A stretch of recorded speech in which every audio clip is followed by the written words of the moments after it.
microfone hoje. Bom dia! Será que estamos ao vivo? Gente do céu, que correria. Vamos ver, vou esperar alguém dar oi pra eu começar. Alguém entre e mande um coração pra eu saber. Ah, tá, entrou. Bom dia, Senita, bem-vinda. Então estamos ao vivo. Eu nunca sei exatamente que horas a gente entra ao vivo aqui. Vamos lá, meu povo, bom dia. Eu atrasei, fui levar os dogs para tomar banho. É um compromisso, né, gente? E aí rolou mais do que eu esperava. Mas vamos lá, bom dia, bom dia. Estamos aqui hoje cumprindo o compromisso que era para ter acontecido quinta-feira, né? Nossas lives são às quintas-feiras, gente. Mas essa semana eu tava tão cansada que não tinha condições. Agora que eu tô voltando ao normal. De ontem pra hoje que as coisas melhoraram aqui. Deixa eu ver aqui um negócio. Vamos lá. Bom dia, gente. Venham. Oi, Sandra, bom dia. Era pra ser quinta, mas estamos aqui hoje. Vamos falar sobre relacionamento afetivo. E aí, gente, vou dizer, é um tema muito, muito complexo e muito extenso. Só para variar, né? Daria uma aula. Então, eu resolvi falar aqui como se fosse a parte 1. Trazer um pouco da noção geral do pensamento sistêmico aplicado aos relacionamentos. Dá para ouvir bem? É a primeira vez que eu tô fazendo sem fone. Me avisem aqui se dá pra escutar de boa. E aí hoje vai ser a parte 1, né, do relacionamento, porque realmente esse tema ele precisa ser partilhado. Hoje a gente vai falar sobre os aspectos... obrigada.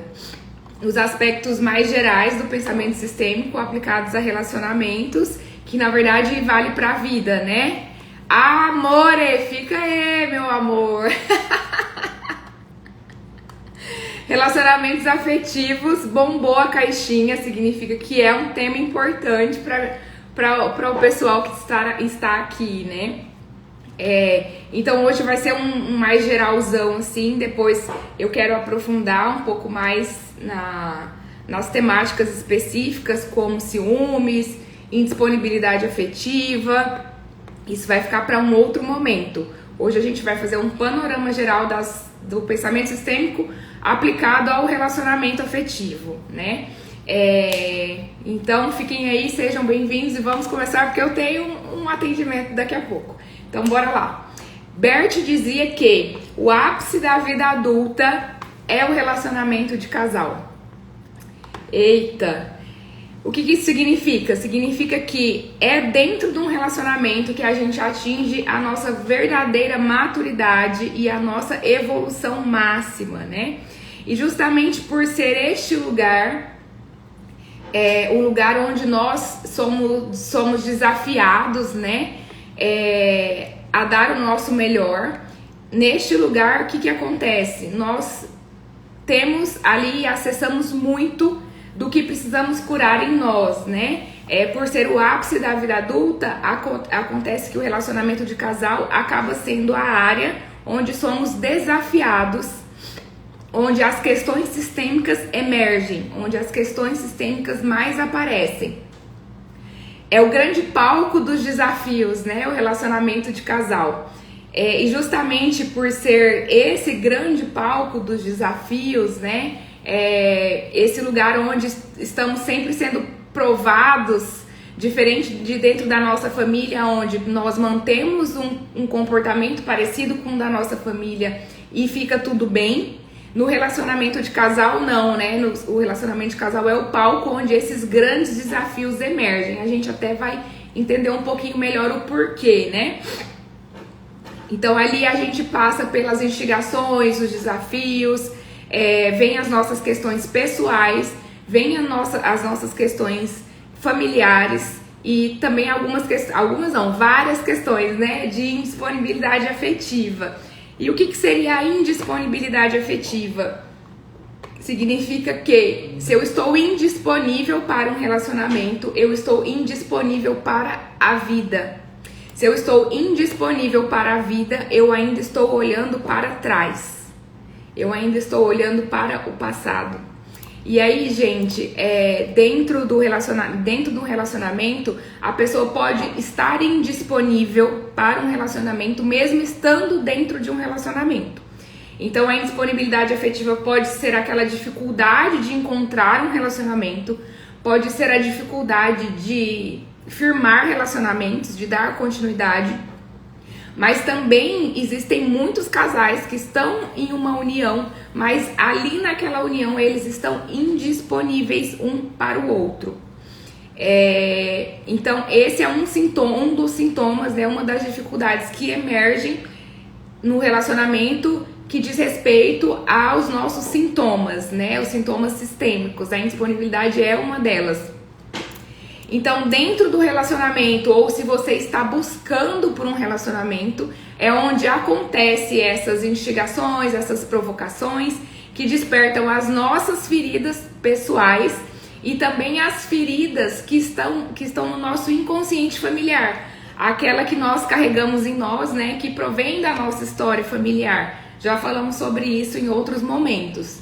Então, se você tem a crença de que você nunca vai ser feliz em um relacionamento, o medo de ser abandonado, o medo de ser traído, a sensação de que você precisa sempre se diminuir para caber no seu relacionamento ou nos relacionamentos que você vive, e também a repetição de padrões de relacionamentos muito parecidos, relacionamentos abusivos ou relacionamentos onde você sempre precisa ter o perfil mais masculino do que o seu parceiro, ou se você é um homem, né, um relacionamento mais feminino do que a sua parceira. Tudo isso indica sintomas sistêmicos que você está levando para dentro dos seus relacionamentos. E aí a primeira coisa né, para onde olhar quando temos esses sintomas? Para que exista um caminho de progresso dentro de um relacionamento, a primeira relação que precisa ser olhada é a relação dos nossos pais, né?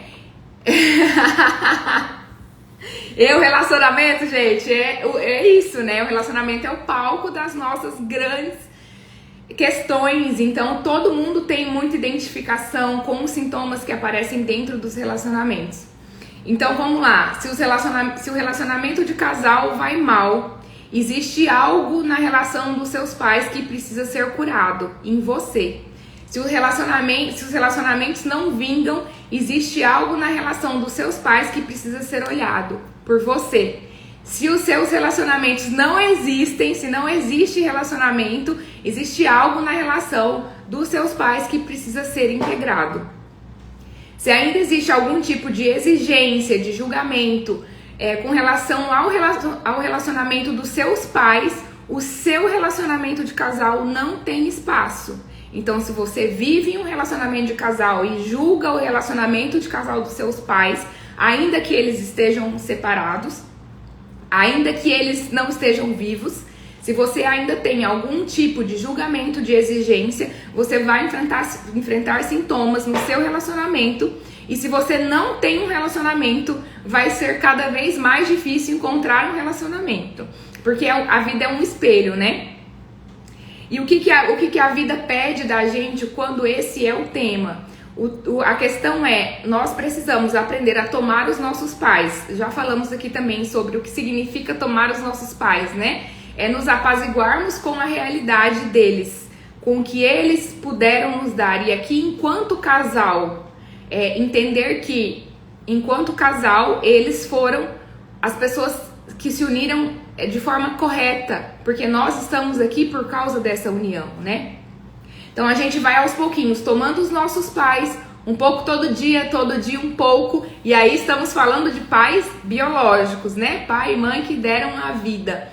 E aos poucos a gente vai se colocando à disposição dos movimentos de relacionamento, dos movimentos de vida. Esse é o nosso primeiro passo, né?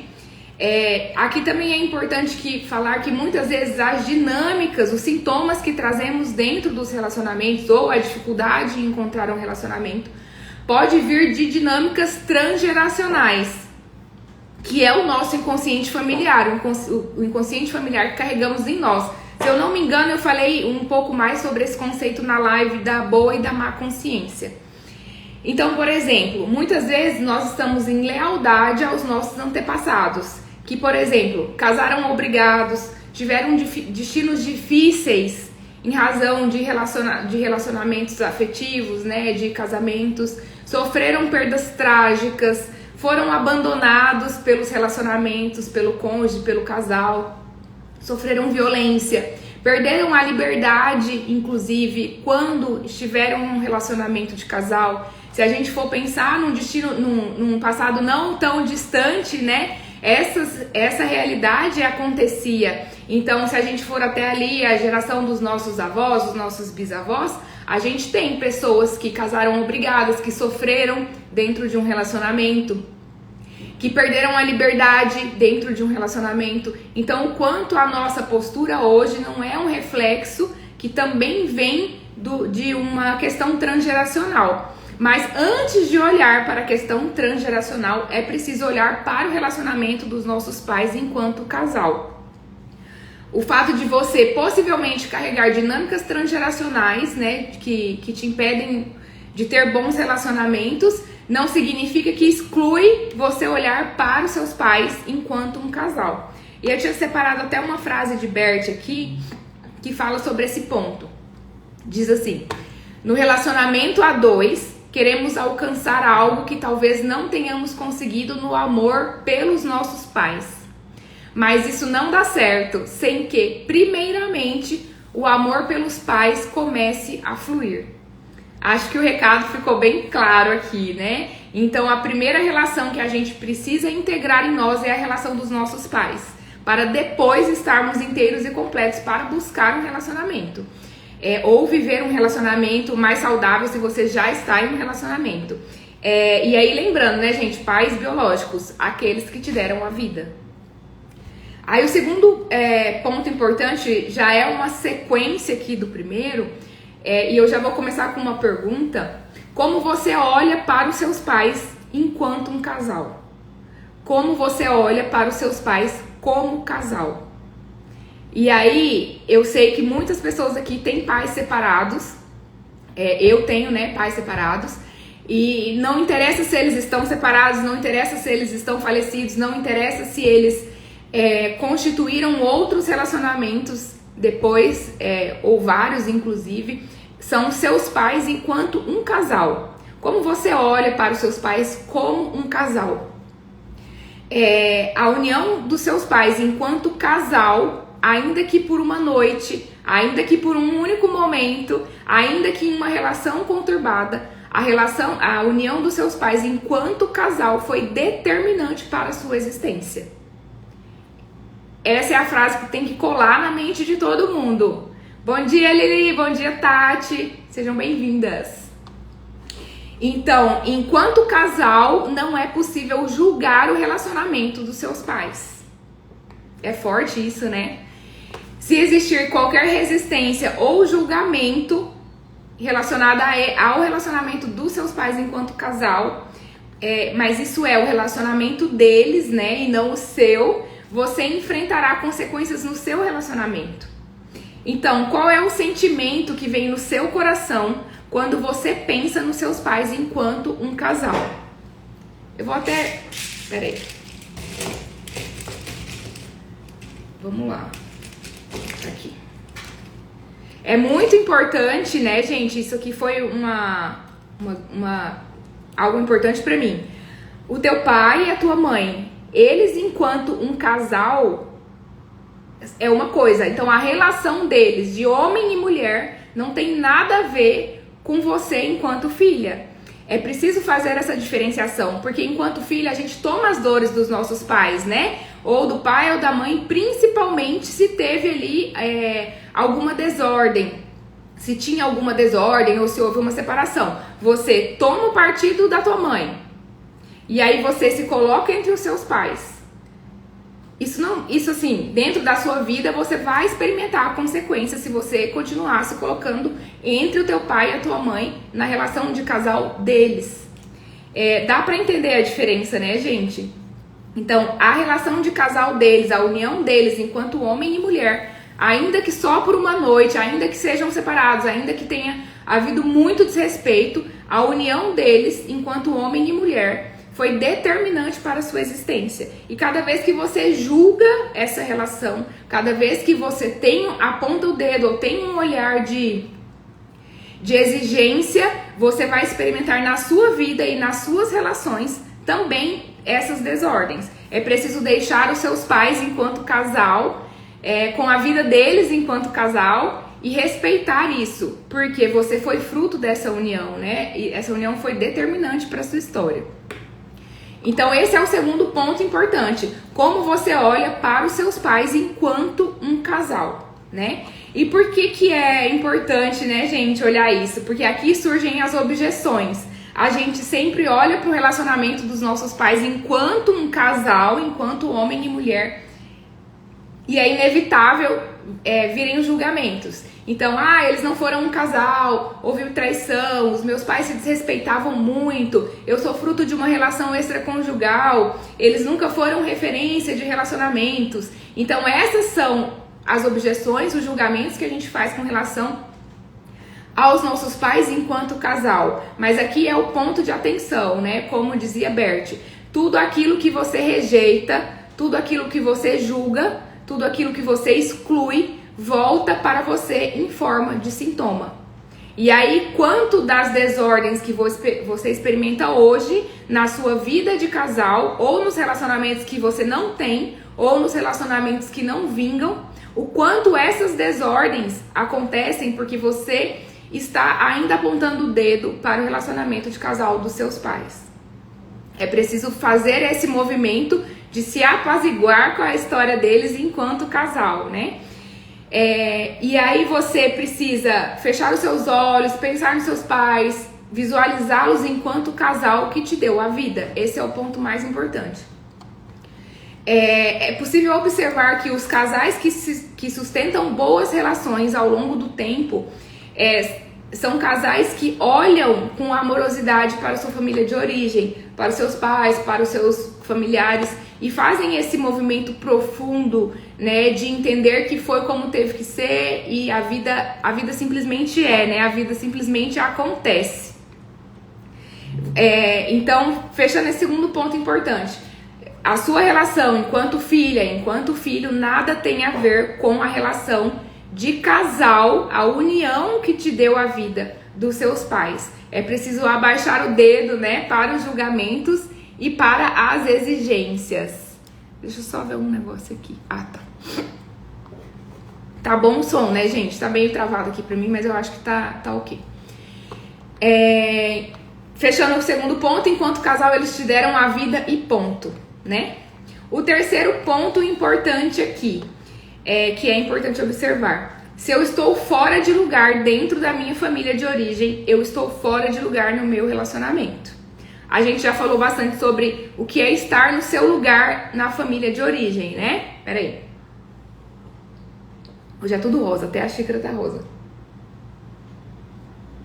Estar no seu lugar, na sua família de origem, é você ocupar o seu lugar de força. Então, perante seus pais você é filha, perante seus irmãos você é irmã, perante os seus avós você é neta, perante os seus tios você é sobrinha. Você não pode transpor, né, sair ali do seu lugar. Eu quero salvar os meus pais. Você está fora de lugar na sua família de origem e automaticamente você estará fora de lugar no seu relacionamento afetivo. O relacionamento que a gente vive, ela é um espelho, né, da relação que a gente precisa curar na nossa família de origem. Então, se o meu relacionamento com a minha família ainda é um relacionamento onde existe um desequilíbrio de qualquer natureza, esse desequilíbrio ele vai ser espelhado no seu relacionamento afetivo. E se você não tem relacionamento afetivo, muito provavelmente uma das coisas que te dificulta isso é porque você tem um desequilíbrio, você está em um desequilíbrio dentro da sua família de origem. Falar de relacionamento de casal só é possível quando você compreende qual é o seu lugar e como eu ocupo o meu lugar de força na minha família de origem. Tá fazendo sentido aí, gente? Bota um emoji, um coração, porque tá todo mundo muito calado. Será que a Bianca tá aí? Eu vi que ela entrou. Tem que tá, porque tá de molho em casa. Vamos lá. Estar no seu lugar de força, né? No seu lugar, na sua família de origem, é exatamente isso. Você ocupar... Ah, obrigada, Tati! Maravilhosa! Ê, Bianca está! Parabéns! Estar no seu lugar, na sua família de origem, significa você estar no seu lugar de força, né? Ocupando e fazendo o papel, só aquele papel que é o seu e nem... Ah, obrigada de molho, melhoras pra você. E aí você, neste lugar de força, você tem força para o seu relacionamento de casal. E também, gente, quando a gente integra toda a força da nossa família em nós e ocupa o nosso lugar... Você está inteiro e aí você não entra num relacionamento ou não fica em um relacionamento para que o outro precise te preencher. É bem claro isso, né? Muitas vezes a gente vai e participa de relacionamentos afetivos ou de qualquer outra espécie buscando um preenchimento. Mas esse preenchimento a gente só tem quando a gente está na nossa família de origem e capta toda a força que vem da nossa família de origem estando no nosso lugar.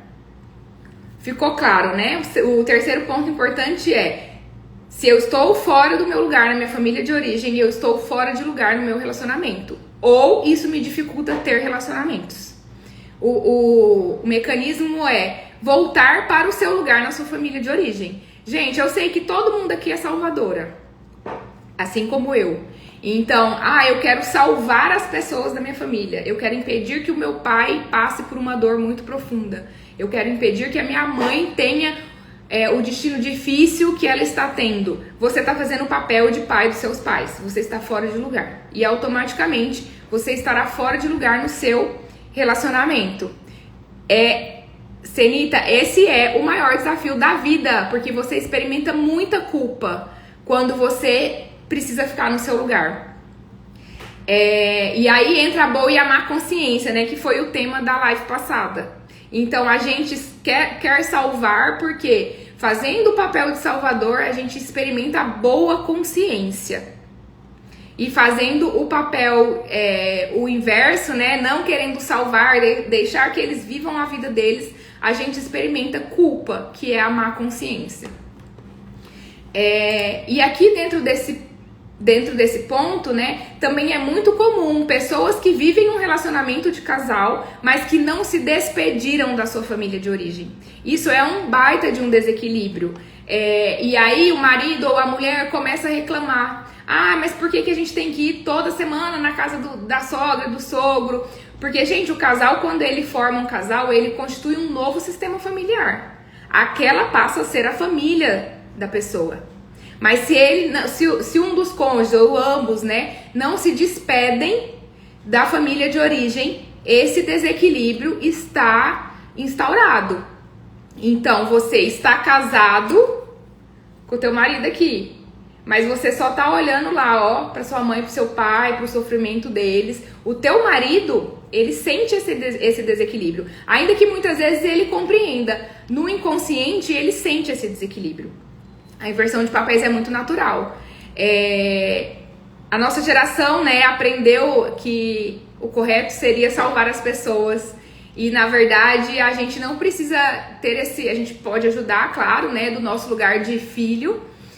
Mas é bem diferente de querer salvar, né? Dá uma baita de uma live isso também. Então, essa é uma reflexão importante. O quarto ponto que eu coloquei aqui como importante para o relacionamento de casal é compreender que o outro também vem de um sistema familiar complexo. Então, muitas vezes a gente não consegue perceber o outro, né, o seu casal ali, o seu cônjuge, como fruto de uma relação, de histórias familiares que também tem os desafios dele. Deixa eu ver aqui. Aprendemos que temos que resolver tudo, estar sempre prontos e solícitos. Eu quero fazer uma live sobre O tempo da guerra acabou, né? Não precisamos mais lutar. Podemos estar no nosso lugar e desfrutar da vida boa que temos hoje, gente. Oh, Deus. Porque a gente se coloca nesse lugar de eu preciso salvar, eu preciso resolver tudo, a minha vida precisa ser uma loucura, eu preciso ter olheira. Se eu não trabalhar enlouquecidamente, a minha vida não vai pra frente. A gente se coloca nesse lugar. Mas a verdade é que a gente não precisa estar nesse lugar, né? Os nossos pais, principalmente, passaram por muito mais perrengues que a gente, nos deram a vida e estão vivos, maravilhosos, com os desafios deles. Mas se a gente for olhar, eles têm muito mais mérito de vida do que a gente. Porque a gente nasceu na era da internet, no ar-condicionado, no lençol quentinho, né, de fios de algodão, enquanto eles vieram tentar a vida, fizeram movimentos de imigração, passaram por momentos de dificuldade que a gente não tem ideia. Exatamente, Eli, o tempo da guerra acabou. Agora a gente pode relaxar e viver a nossa vida com alegria, graças a Deus. Não, mulher, nós somos cobrados, mas porque a gente se põe fora do lugar. E quando, em algum momento eu falei isso já aqui, a gente se põe fora do lugar na nossa família e aí a gente sente essa cobrança. Mas por que a gente sente essa cobrança? Porque a gente permite que eles cobrem. E por que eles cobram? Porque eles estão acostumados que a gente faça o papel de todo mundo. Então, a mudança de postura de voltar para o seu lugar, ela não vai acontecer do dia para a noite. Mas quando ela começa a acontecer, as pessoas começam a entender que você simplesmente está fazendo o seu papel de filha, de neta. Mas a gente pode ter essa conversa. Gente, esse tema é maravilhoso. Porque eu era muito essa pessoa, já contei aqui, né? Queria muito salvar minha família como um todo. Como um todo mesmo. Essa semana eu lembrei, falei pra Nádia, minha melhor amiga de infância, quando eu tinha 13 anos. 13 anos. Eu falei pra ela bem assim, lembro até hoje, na varanda da casa dela, lá em Jaciara. Falei assim pra ela, a minha família precisa de mim. Gente, eu tinha 13 anos. Eu já tinha essa cobrança de que a minha família precisava de mim.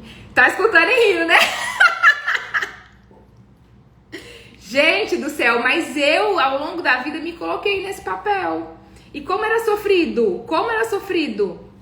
Depois de um tempo eu me dei conta de que a minha vida é importante, a deles também, óbvio, né? Amo, honro e tudo mais. Mas, como eu falei, ajudar e estar sempre ali não é salvar. Mas é uma linha, né, muito delicada de você ultrapassar. Mas vamos lá, retomando aqui, gente. Eu tenho cliente daqui a pouco, não posso me enrolar. Já até perdi, fui e voltei no tema. Mas enfim, o quarto ponto importante, entender que o outro também vem de um sistema familiar que tem os desafios dele, né? Então, dentro de um relacionamento de casal, é preciso essa postura de entender que não é só você que está ali vivendo as suas lealdades familiares, as suas histórias difíceis. O outro também é fruto de uma relação, né, de histórias, entender essa dualidade dentro do casamento, ter amor e respeito também pelo outro, enquanto ser humano que também tem as suas dificuldades, que também tem o seu sistema familiar, que também carrega as suas histórias complexas, né, no seu inconsciente familiar. E dentro da relação de casal, nós somos chamados a compreender isso e, além disso, entender que a relação de casal, como eu falei lá no início, como ela é o grande palco dos desafios, a relação de casal, o nosso parceiro, ele nos convida a olhar para as nossas questões através das questões dele. Então, aumenta ainda mais o desafio isso, né, gente? Mas como dizem, se você não entender que se relacionar é complexo, né? Tenha uma planta, porque a planta não tem problema nenhum. Então, esses são os pontos que eu trouxe como mais importante. Além disso, gente, deixa eu ver se vai dar tempo. Eu queria falar rapidinho sobre as leis sistêmicas aplicadas aos relacionamentos, né? Tem uma série no feed falando das leis sistêmicas, quais são e o conceito de cada uma. Mas, via de regra, as leis sistêmicas... Quer dizer, via de regra não. As leis sistêmicas são... Planta também dá trabalho, as minhas morrem sempre. Tá vendo? Não tô pronta, gente, para um relacionamento. As leis sistêmicas, elas se aplicam a todas as nossas relações. E elas são guias para os bons relacionamentos, né? Então, dentro de uma relação de casal, de um namoro, de uma paquera que seja, né? Quando as leis sistêmicas não são observadas, o relacionamento entra em desequilíbrio e ele tende a acabar. Quando um dos parceiros fere constantemente uma ou todas as leis sistêmicas, a relação acaba. E as leis sistêmicas, elas existem e elas atuam na nossa vida, você queira ou não queira. Então, é muito importante observar como que elas se aplicam dentro da sua vida e principalmente dentro dos seus relacionamentos como um todo, né? E quais são as leis sistêmicas? Hierarquia, equilíbrio entre dar e receber e pertencimento. Eu vou tentar falar rapidinho aqui de cada uma delas aplicada ao relacionamento afetivo. Então, hierarquia, o que significa hierarquia? Hierarquia é a mesma coisa que ordem. Significa que você tem um lugar dentro de uma ordem no sistema. Então, assim como eu falei lá, dentro da nossa família, nós temos o nosso lugar. O nosso lugar de filha mais velha, de filha do meio, ou de filha mais nova. O nosso lugar diante dos nossos irmãos, dos nossos avós. E dentro de uma relação de casal, essa hierarquia não existe. O casal, ele precisa estar no mesmo nível. Dentro da relação de casal não há hierarquia, diferente da nossa relação com os nossos pais. Diante dos nossos pais, eles são grandes e nós somos pequenos. Na relação de casal, essa hierarquia não existe. O casal tem que estar ali dentro do mesmo nível, né? Vamos dizer assim. E o que é um desequilíbrio? Quando não há observância desse movimento de hierarquicamente igual, o relacionamento ele vai perdendo força e ele tende a acabar. E como que a gente vê isso na prática, né? Quando a mulher adota o papel de mãe do marido, quando o cônjuge se põe como grande e o outro como pequeno, criando ali uma relação de dependência. Quando um cônjuge se sente muito superior, mais inteligente, mais soberano que o outro cônjuge, também há uma relação de desequilíbrio relacionada à hierarquia. E aí, com o tempo, esse desequilíbrio relacionado à hierarquia faz com que o relacionamento perca força e o relacionamento tende a acabar. O problema é que muitas vezes a gente retroalimenta esse desequilíbrio. Por exemplo, numa dinâmica de dependência, normalmente você tem de um lado o salvador e do outro lado a vítima, né? Triângulo de Karpman. Qualquer dia eu vou falar sobre isso. Mas aí você se põe, uma pessoa se põe no papel de salvador e o outro se põe no papel de vítima. E muitas vezes o salvador gosta de estar nesse lugar grande, né, no pedestal, e a vítima se acomoda no papel de vítima. Então, a reflexão aqui existe hierarquia dentro do meu relacionamento? Estamos eu e o meu cônjuge, ou eu e o meu namorado, ou eu e o meu paquera, em uma relação de igualdade na hierarquia? Se não está, analisar o que está fazendo com que essa lei sistêmica não seja observada. E tentar voltar ali para o equilíbrio, certo? A segunda lei sistêmica, eu vou correr aqui que eu só tenho 5 minutos. É o equilíbrio entre dar e receber, que é o quê? A dinâmica de troca. Dentro de um relacionamento de casal, é preciso ter uma dinâmica de troca positiva. O que isso significa? Eu vou tentar explicar aqui de uma forma prática. Um parceiro, uma pessoa de um lado dá, o outro recebe e dá um pouco mais. O outro recebe e dá um pouco mais. O outro recebe e dá um pouco mais. Só assim o relacionamento de casal vai para frente, né? Progride. Isso vale para tudo, gente. Vale para o equilíbrio entre dar e receber na relação de casal. Financeiro, tempo, presença, carinho, intimidade. Todos os pontos onde é possível ter troca, essa dinâmica de troca precisa ser equilibrada. E aí uma observação, não precisa ser na mesma moeda. Então, o meu marido só o meu marido trabalha e eu fico em casa com as crianças. Não significa que você também tem que trabalhar e contribuir com o financeiro. Se foi um acordo entre vocês, tudo bem. Mas você precisa fazer algo para que essa relação de troca fique equilibrada. De repente, organizar as finanças, de repente se responsabilizar por uma determinada outra área dentro do relacionamento de casal, para que ele se sinta compensado, porque ele está te dando mais e você vai lá e dá um pouco mais. Então, cada casal vai ter a sua dinâmica e dentro da sua dinâmica observar se você está dando em troca, né? Aqui também é preciso falar o seguinte, né? O que desequilibra? Atenção, mulheres, principalmente mulheres, não é mesmo? Mulheres que dão demais, né? Oh, meu Deus do céu! Arruma o namorado, lava a roupa do namorado, leva o namorado pra dentro da casa, dá comida pro namorado, viaja pra ver o namorado, faz tudo pelo namorado. Tá dando demais, gente. Dá pra perceber que no equilíbrio entre dar e receber você pode estar dando de menos e aí fica ruim pro teu cônjuge, que não se sente visto, ou você pode estar dando demais. E quando você dá demais, você quer que a relação acabe. Quando você dá demais, a sua relação vai acabar. Porque o outro, ele no inconsciente dele, ele se sente impotente. Ele se sente devedor. Aqui eu não posso contribuir o suficiente. Então, você dá demais, se doa demais, faz tudo pelo teu parceiro, achando que você tá arrasando. E no final, a tua relação tá indo pro fim do mundo. Porque ele nunca vai conseguir se sentir suficiente para te retribuir. E aí, no inconsciente dele, ele pensa assim, poxa, aqui eu vou pegar minha mala e vazar, porque aqui eu não tenho espaço. Aqui eu não consigo retribuir. Ficou claro essa parte? Então, a reflexão da lei sistêmica, equilíbrio entre dar e receber no relacionamento eu estou dando demais ou eu estou dando de menos?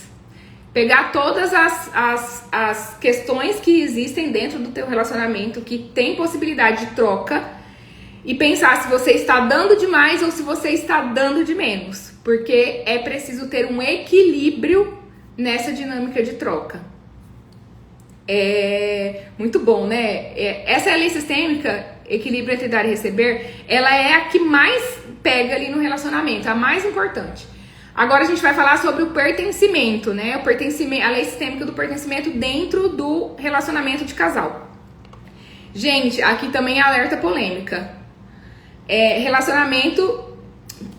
Pertencimento é o quê? Pertencimento todos no sistema têm o direito de pertencer.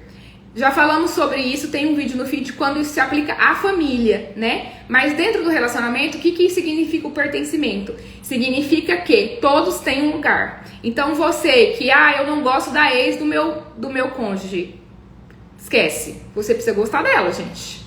Porque ela tem o direito de pertencer. Então, os relacionamentos anteriores têm um lugar. Os filhos das relações anteriores têm um lugar. Essas histórias não podem ser apagadas. Essas histórias não podem ser esquecidas. Tanto as suas histórias quanto as histórias do seu parceiro ou da sua parceira. Por que, gente, que elas são importantes? Porque se essas relações não tivessem existido e se elas não tivessem acabado, se alguém que foi o relacionamento anterior não tivesse perdido, não tivesse inclusive sofrido, a sua relação não existiria. Então, se você ainda aponta o dedo para os relacionamentos anteriores do seu parceiro, para os filhos do seu parceiro, da sua parceira de relacionamentos anteriores, eu vou te falar que você está aplicando a fórmula do emaranhamento. Porque se você não observa o pertencimento dentro da sua relação de casal, você fatalmente vai caminhar para um desequilíbrio dentro da sua relação. Então, até falei antes, né? Tudo aquilo que a gente exclui se faz representar. Então, gente, ex bom é ex incluído no coração. Seja o seu, seja o do seu parceiro. E aí, eu tô bem atrasada aqui no meu horário, mas tudo bem. Eu separei um texto, não vou ler porque não vai dar tempo. Vou colocar depois nos stories. É um texto super, super bonito. É um trecho, na verdade, do livro Onde Estão as Moedas. Espero que vocês tenham gostado, né? Esse é um panorama geral sobre relacionamento de casal. Dentro do relacionamento de casal, a gente tem várias outras temáticas. A gente pode falar sobre os pilares do relacionamento de casal. A gente pode falar sobre indisponibilidade afetiva. A gente pode falar sobre ciúmes. Então, eu coloquei aqui relacionamento parte 1, porque eu vou voltar a falar sobre isso em alguns outros momentos. Mas eu também pensei em estruturar uma didática do conteúdo aqui, gente, senão fica muito aleatório. Como agora em março a gente vai ter o workshop da prosperidade, os conteúdos que vão para o Instagram vão ser mais focados nessa questão da prosperidade até março, meio de março. Depois a gente tem o Dia das Mães em maio, né? E aí Bert dizia, o sucesso é a cara da mãe. Então depois em abril e maio vamos falar sobre sucesso. Ali até o período do Dia das Mães. E como em junho tem o Dia dos Namorados, a gente vai trazer mais conteúdo sobre relacionamento ali entre maio e junho. Porque assim fica melhor, a gente consegue ter uma sequência e aprofundar um pouco mais no relacionamento, nos assuntos, né? Mas teve muita resposta na caixinha de perguntas essa semana sobre relacionamento, e essas eu vou responder porque são respostas muito boas e vai pro feed. Então a gente vai falar sobre prosperidade, também um pouco sobre relacionamento, honrando as pessoas que mandaram as perguntas na caixinha. Mas aí a temática maior deste mês até o dia 16 de março, quando vai ser o workshop, vai ser prosperidade. Depois, até o mês das mães, a gente vai falar sobre sucesso, porque a nossa mãe, o nosso nascimento é o nosso primeiro ato de sucesso na vida.